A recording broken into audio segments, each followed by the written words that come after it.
അങ്ങനെ 4 സുന്നത്ത് ജമാഅത്തിന്റെ പണ്ഡിതന്മാരുടെ നേതൃത്വത്തിൽ ഒരു സമൂഹം ഇവിടെ വളരെ വ്യവസ്ഥാപിതമായി വളർന്നു വരുമ്പോ തീർച്ചയായും നമുക്ക് സന്തോഷിക്കാൻ ഒരുപാട് വഴികളുണ്ട്, ഒരുപാട് വകകളുണ്ട്.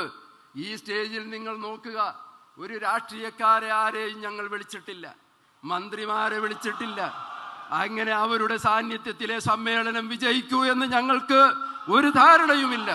തീർച്ചയായും ഞങ്ങൾ വിശ്വസിക്കുന്നത് ഈ പണ്ഡിതന്മാരുടെ കീഴിലായി ഇവിടുത്തെ സമൂഹം നിലനിൽക്കുമെന്ന് തന്നെയാണ് ഞങ്ങളുടെ പൂർണ്ണമായ പ്രതീക്ഷ. അതുകൊണ്ടാണ് പണ്ഡിതന്മാരെ മാത്രം ഞങ്ങൾ അണിനിരത്തിയത്.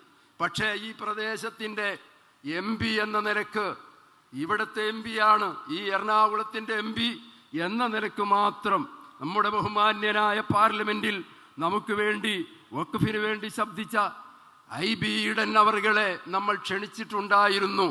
അദ്ദേഹം എത്തിയിട്ടില്ല, എത്തുമെന്ന് നമുക്ക് പ്രതീക്ഷയുണ്ട്.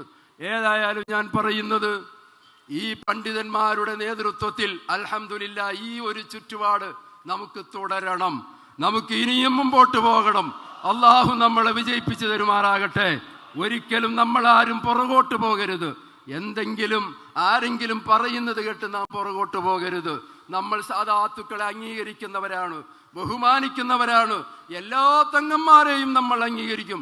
ഏതെങ്കിലും ഒരു തങ്ങളെ നിസാരപ്പെടുത്തിയാൽ നമ്മുടെ ഈമാനിന് അത് ക്ഷതമേൽക്കുമെന്ന് പഠിച്ചവരാണ് നമ്മൾ. അതുകൊണ്ട് തന്നെ തങ്ങന്മാരെ ഒക്കെ ആദരിക്കും. പക്ഷെ നമ്മളിപ്പോൾ ഉദ്ദേശിച്ചത് ഈ പണ്ഡിതന്മാരുടെ നേതൃത്വത്തിൽ എന്ന നിലക്കാണ്. അതുകൊണ്ടാണ് ഈ ഒരു സംരംഭം ഈ രൂപത്തിലാക്കിയത്. അതുകൊണ്ട് ഞാൻ എൻ്റെ വിഷയത്തിലേക്ക് കടക്കുന്നു.